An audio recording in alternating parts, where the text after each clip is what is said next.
Hello everyone, চলে এসেছি একটা নিউ মিনি ব্লগ নিয়ে। সকাল সকাল ঘুম থেকে উঠে খেলাম ঠান্ডা ঠান্ডা আখের রস। তারপর শরীরে যাতে হেভি এনার্জি হয় তাই টপার টপ ডিম সেদ্ধ খেয়ে বেরিয়ে পড়লাম ট্রেন ধরতে। ট্রেনে উইন্ডো সিট পাই আর না পাই, ডালমুট পেয়ারা মাখা এগুলো খাওয়া তো চাই। খেতে খেতে আমি পৌঁছে গেলাম ভিড়ের মহাসমুদ্র হাওড়া স্টেশনে নেমে আমার এই আবছা ক্যামেরায় নিজের মুখটাকে দেখিয়ে বাসে করে চলে গেলাম সোজা মেডিকেল কলেজে। ডাক্তার দেখানোর পর আজকে তো অবাক হয়ে গেছি। আজকে মেডিকেলের ওষুধের লাইনে তেমন ভিড়ই ছিল না, পুরো ফাঁকা মাঠ। তারপরে চটপট বেরিয়ে পড়লাম বাড়ি যাওয়ার উদ্দেশ্যে। কিন্তু আজকে আসল ধাক্কাটা খেলাম ফেরার পথে। হাওড়া স্টেশনের ভিতরে ঢুকে তো আমার চোখ ছানা বড়া। ট্রেনের জায়গায় আজকে স্বয়ং প্ল্যাটফর্মে যেখানে মানুষ ট্রেনের জন্য হা করে দাঁড়িয়ে থাকে সেখানে গিজগিজ করছে 4 চাকা গাড়ি।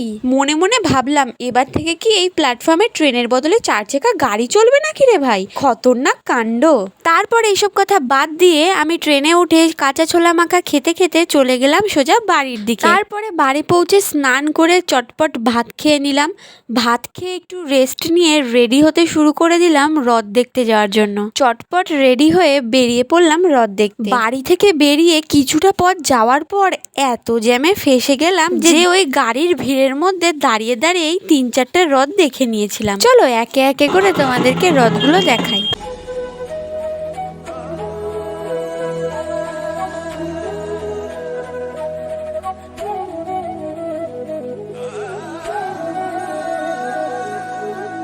সেই দিন এত পরিমাণে ভিড় ছিল যে আমরা কোথাও দাঁড়াতেও পারিনি, যে কোথাও দাঁড়িয়ে কিছু খাবো, তাই সোজা চলে গেছিলাম বাড়ির দিকে। ফিরতেই দেখি মা গরম গরম পাঁপড় ভাজছে, সাথে দিলখুশ মিষ্টি। ব্যাস, আজকের মতো আমার ডায়েটের 12টা বেজে গল্প শেষ। লাইক আর সাবস্ক্রাইব করতে ভুলবে না কিন্তু। দেখা হচ্ছে নেক্সট ভিডিওতে। বাই।